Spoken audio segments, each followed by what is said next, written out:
Genesis Kapitulo 39. At ibinaba si Jose sa Ehipto, at binili siya ni Potiphar, puno ni Faraon, na kapitan ng bantay, na lalaking taga-Ehipto, sa kamay ng mga Israelita na nagdala sa kanya roon.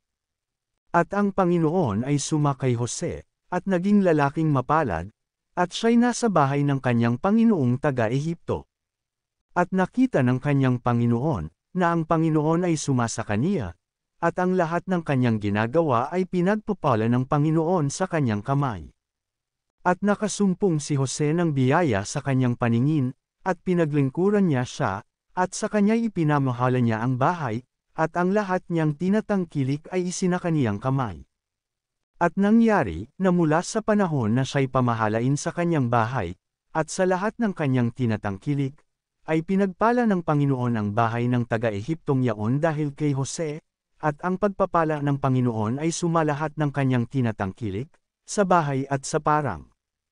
At kanyang ipinamahala ang lahat niyang tinatangkilik sa kamay ni Jose, at hindi siya nakikialam ng anumang kanya, liban sa tinapay na kanyang kinakain. At si Jose ay may magandang pagmumukha at kahali-halina. At nangyari, pagkatapos ng mga bagay na ito, na tinitigan si Jose ng asawa ng kanyang Panginoon at sinabi, "Sipingan mo ako." Datapwat siya'y tumanggi at sinabi niya sa asawa ng kanyang Panginoon, "Narito, ang aking Panginoon ay hindi nakikialam sa akin tungkol sa nasa bahay, at lahat ng kanyang tinatangkilik ay ipinamahala sa aking kamay. Walang sinumang dakila kaysa akin sa bahay na ito, walang ipinagkait sa aking anumang bagay, kundi ikaw lamang, sapagkat ikaw ay kanyang asawa, paano ngang aking magagawa itong malaking kasamaan, at kasalanan laban sa Diyos?" At nangyari, na nakikiusap man siya kay Jose araw-araw, ay hindi nakikinig sa kanya na siya'y sipingan, o pakisamahan. At nangyari ng panahong ito, na siya'y pumasok sa bahay upang gawin niya ang kanyang gawain at wala sinuman sa mga tao sa bahay doon sa loob. At siya'y pinigilan niya sa kanyang suot, na sinasabi, "Sipingan mo ako," at iniwan niya ang kanyang suot sa kamay niya at tumakas, at lumabas.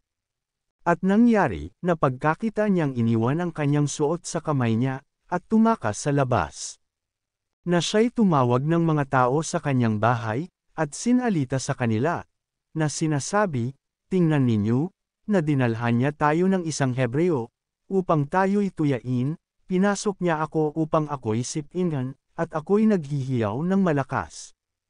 At nangyari nang marinig niyang ako'y nagtaas ng tinig at naghihiyaw, na iniwan ang kanyang suot sa aking siping, at tumakas, at lumabas. At kanyang iningatan ang suot niya sa kanyang siping, hanggang sa umuwi ang kanyang Panginoon sa kanyang bahay.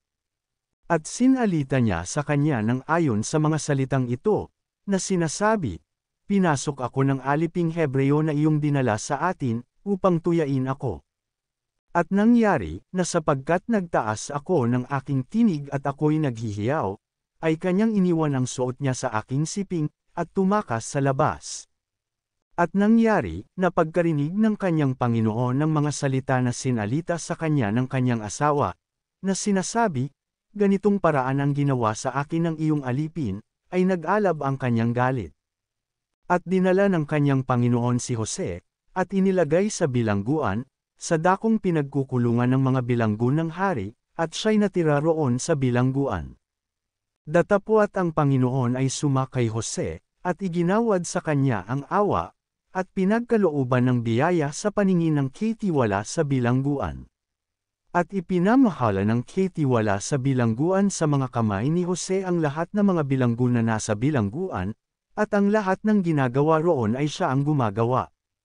Hindi tinitingnan ng katiwala ng bilangguan ang anumang bagay na nasa kanyang kamay, sapagkat ang Panginoo'y sumakay Jose, at ang kanyang ginagawa ay pinagpapala ng Panginoon.